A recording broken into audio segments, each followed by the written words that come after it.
¿Sabías que la Iglesia Católica no solo tiene templos, sino también bodegas de vino, acciones en empresas energéticas y propiedades en algunas de las zonas más caras del planeta? Parece exagerado, pero no lo es. Mientras muchos piensan en la Iglesia solo como una institución espiritual, hay otra cara menos conocida y mucho más rentable. Detrás de las sotanas, misales y rosarios, existe una maquinaria económica que lleva siglos funcionando en silencio, pero con una eficacia digna de Wall Street. Monasterios que venden cerveza artesanal a $10 la botella, diócesis con edificios en Londres y Roma alquilados a embajadas y bancos de inversión, y hasta participación en empresas petroleras. Sí, petróleo. El oro negro. La pregunta es, ¿cómo llegó una institución que predica la pobreza a convertirse en una de las organizaciones más influyentes y diversificadas del mundo? En este video vamos a explorar los negocios ocultos de la Iglesia. No es un ataque, no es un escándalo nuevo. Es simplemente mirar con lupa algo que muchos prefieren no ver, que la fe, como casi todo en esta vida, también se mueve con dinero, y mucho. Así que ponte cómodo, porque vamos a recorrer un mundo donde se mezclan las oraciones, con inversiones financieras, los cálices de oro, con balances millonarios, y la humildad, con imperios inmobiliarios que harían temblar a cualquier corporación moderna. ¿Listo para conocer el lado empresarial de la institución más antigua de Occidente? Entonces comencemos. Cuando piensas en monjes, probablemente imaginas silencio, oración y cantos gregorianos al amanecer. Pero lo que quizá no imaginas es que muchos también embotellan vino, elaboran cervezas de lujo y venden cosméticos artesanales con etiquetas celestiales. Bienvenidos al negocio espiritual con sabor a uva fermentada. Órdenes religiosas como los trapenses, los cartujos o los benedictinos llevan siglos produciendo bienes que hoy se venden a precios elevados en tiendas gourmet. El más famoso, el licor Chartreuse, creado por monjes franceses hace más de 400 años. Un brebaje verde intenso, tan exclusivo, que su receta solo la conocen 2 frailes vivos al mismo tiempo. Cada botella puede costar más de $150, y sí, sigue vendiéndose como pan caliente. Pero eso no es todo. Muchas abadías tienen tiendas en línea donde ofrecen miel, mermeladas, cremas para la piel, incienso, crucifijos tallados a mano y hasta vinos bendecidos con nombres tan sugestivos como el espíritu del monasterio. Lo interesante es que todo esto no se hace en secreto. Al contrario, es parte de su sostenibilidad. Muchos monasterios se autofinancian con estos productos. El mensaje es claro. Rezar no está peleado con emprender. La fe vende, y vende bien. Hipocresía, estrategia inteligente. Lo cierto es que, bajo el voto de pobreza, algunos monasterios manejan ingresos que podrían competir con marcas comerciales establecidas, solo que su marketing se basa en devoción. Y esto es solo la punta del iceberg, porque si el vino y la miel generan tanto, espera a ver cuánto deja alquilar un edificio en París o tener acciones en un banco europeo. Si pensabas que el Vaticano solo era dueño de la Basílica de San Pedro y unos cuantos conventos, prepárate para una sorpresa inmobiliaria de proporciones celestiales. La Iglesia Católica posee una de las carteras de bienes raíces más grandes y discretas del mundo. Miles de propiedades repartidas en los 5 continentes, desde villas en Roma, pasando por edificios enteros en Londres, hasta terrenos comerciales en Nueva York. Detrás de muchas fachadas clásicas o modernas, discretamente ubicadas en zonas prime, se esconde la propiedad de una diócesis o congregación religiosa. ¿Quiénes son los inquilinos? Embajadas, empresas multinacionales, bancos, oficinas de lujo. Todos pagando su renta, al reino de Dios en la tierra. En París, por ejemplo, varios inmuebles históricos están bajo el control del clero. En Buenos Aires hay propiedades administradas por órdenes religiosas que generan rentas millonarias. Y en Londres ocurrió uno de los escándalos financieros más sonados en años recientes. En 2020 se reveló que el Vaticano invirtió cientos de millones de euros en la compra de un edificio de lujo en el exclusivo barrio de Chelsea. La operación fue tan opaca y costosa que terminó con el despido de varios funcionarios vaticanos y un juicio penal por malversación. El objetivo de la inversión, supuestamente diversificar los ingresos del Vaticano. El resultado, pérdidas millonarias, vergüenza institucional y, una vez más, titulares que hablaban de la Iglesia como si fuera un fondo de inversión. No es pecado tener propiedades, pero sí sorprende cómo la institución que predica humildad acumula metros cuadrados como si jugara Monopoly. Y esto apenas comienza, porque después del vino y los ladrillos nos adentramos en el lugar más reservado de todos, el banco de Dios. Detrás de las columnas de mármol y los frescos renacentistas, el Vaticano también tiene un banco, y no cualquier banco.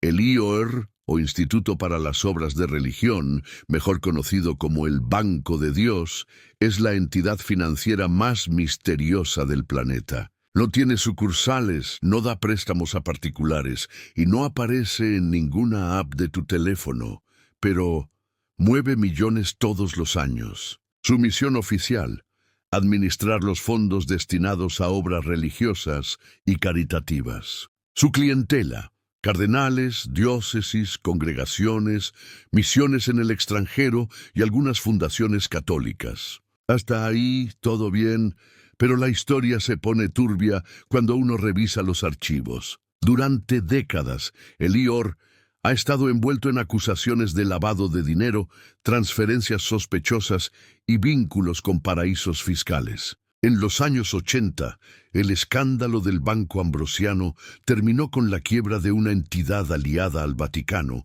y la misteriosa muerte de su presidente, Roberto Calvi, apodado el Banquero de Dios, encontrado colgado bajo un puente en Londres. Un crimen que hasta hoy no se resuelve. Más recientemente, el IOR ha sido objeto de auditorías internacionales por mover fondos que, en muchos casos, no se sabe de dónde vienen ni a dónde van. Filantropía, negocios, encubrimiento. El Papa Francisco ha intentado limpiar la casa, imponiendo controles y exigiendo transparencia, pero en un lugar donde los secretos son parte del muro, no es tarea fácil. Porque cuando la fe y las finanzas se mezclan, la contabilidad a veces se vuelve un misterio. Cuando escuchas al Papa hablar de cuidar el planeta, de proteger la casa común y de luchar contra el cambio climático, seguramente imaginas a la Iglesia como un ejemplo de ecología y sostenibilidad. Pero la realidad financiera es un poco más complicada. Porque lo cierto es que varias diócesis y congregaciones religiosas alrededor del mundo poseen acciones en empresas energéticas, incluyendo aquellas dedicadas a los combustibles fósiles, gas, carbón y, por supuesto, petróleo. ¿Por qué? Por una razón simple. Estas industrias han sido, durante décadas, sinónimo de inversión segura y rentable. Y al igual que cualquier otro gran administrador de bienes, la Iglesia buscó estabilidad financiera, aunque eso implicara apostar por el oro negro. El problema es que el discurso y la práctica no siempre se han alineado. Mientras el Vaticano lanza encíclicas como Laudato Si, donde denuncia la explotación del planeta, sus propias inversiones han seguido generando beneficios gracias a esas mismas prácticas que critica. Ahora, es justo decir que el Vaticano ha prometido desinvertir en combustibles fósiles. El Papa Francisco, en varios foros internacionales, ha llamado a descarbonizar las carteras financieras de la Iglesia. La verdad Los pasos han sido lentos y los detalles sobre esas desinversiones son difusos. Aún hoy no está claro cuánto dinero se sigue moviendo en estas industrias bajo el paraguas religioso. Así, la Iglesia Católica enfrenta un dilema moral. Puede ser profeta de la ecología mientras financia, aunque sea indirectamente, la destrucción de la misma naturaleza que dice proteger. En el negocio de la fe, parece que el petróleo también tiene su lugar. Cuando pensamos en los grandes imperios mediáticos del mundo, nombres como CNN, BBC o Fox News suelen venir a la mente. Pero hay otro jugador, uno que lleva siglos moldeando la opinión pública y que no siempre se menciona: la Iglesia Católica. El Vaticano controla directamente medios oficiales como Vatican News, Radio Vaticana y el diario L'Osservatore Romano. Estas plataformas no solo transmiten mensajes religiosos, son canales diplomáticos, políticos y culturales desde los cuales el Papa y la Curia difunden su visión del mundo. Radio Vaticana, por ejemplo, emite en más de 40 idiomas y ha llegado a las zonas más remotas del planeta.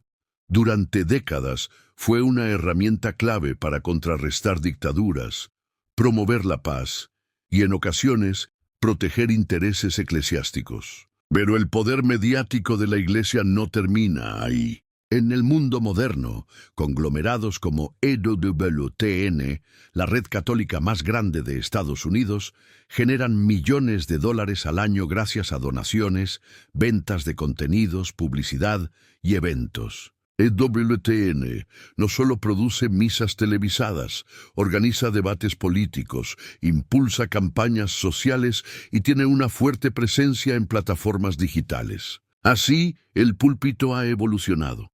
Ahora no está solo en el altar, está en los micrófonos, las cámaras, las redes sociales y las aplicaciones móviles. La influencia es real y el impacto enorme, porque cuando la fe se transmite en alta definición, el mensaje puede llegar a más fieles, pero también generar ingresos, poder cultural y capital político.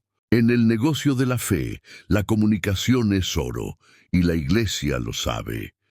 El poder económico de la Iglesia Católica no solo se construye con viñedos, edificios o medios de comunicación. Hay otro flujo de riqueza, quizás el más silencioso de todos y el más difícil de rastrear: las herencias y donaciones. A lo largo de los siglos, fieles devotos, aristócratas, empresarios y ciudadanos comunes han donado propiedades, tierras y fortunas enteras a la Iglesia, algunos como acto de fe, otros buscando redimir sus pecados, y no pocos como estrategia para aliviar su carga fiscal. El resultado es un patrimonio que ha crecido sin necesidad de comprar ni negociar, solo de recibir.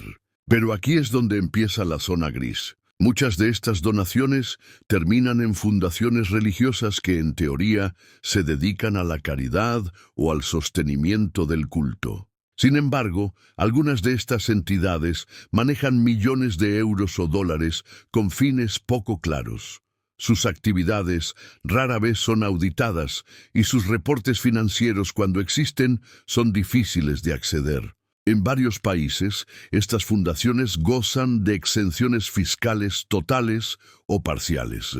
Es decir, no pagan impuestos por el simple hecho de tener un fin religioso declarado, aunque su actividad real esté lejos de los altares. Esto ha generado crecientes críticas por parte de autoridades tributarias y organismos de transparencia, porque entre la devoción y el dinero, a veces el límite se desdibuja, y la opacidad se convierte en escudo para proteger no solo la fe, sino fortunas enteras. ¿Donación desinteresada o la mejor inversión libre de impuestos? Durante este recorrido, hemos visto que la Iglesia Católica no solo es un templo de fe, sino también un entramado económico global que mueve propiedades, inversiones, productos, medios y millones de fieles y millones de dólares. desde el vino y la cerveza de los monasterios, pasando por edificios alquilados a bancos y embajadas, hasta las acciones en industrias controvertidas y el manejo de fundaciones millonarias. La fe, al parecer, también tiene su precio, y no se trata de juzgar ni de demonizar. Como toda gran institución, la Iglesia necesita recursos para sostener su misión: alimentar, educar, sanar, evangelizar.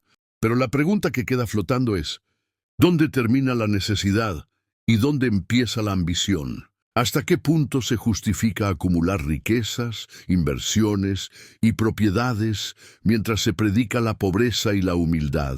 ¿Es posible manejar un imperio económico y al mismo tiempo mantener la coherencia con un mensaje espiritual? Lo cierto es que la Iglesia Católica, como cualquier organización con poder, está en una encrucijada, entre lo sagrado y lo terrenal, entre lo que dice y lo que hace. Y quizás el verdadero reto del futuro no sea aumentar o defender su patrimonio, sino demostrar al mundo que es capaz de gestionarlo con total transparencia, justicia y coherencia con la fe que representa. Porque al final del día, en el negocio de la fe, lo que más vale no es el oro ni el ladrillo, es la confianza, y esa, amigos, no tiene precio.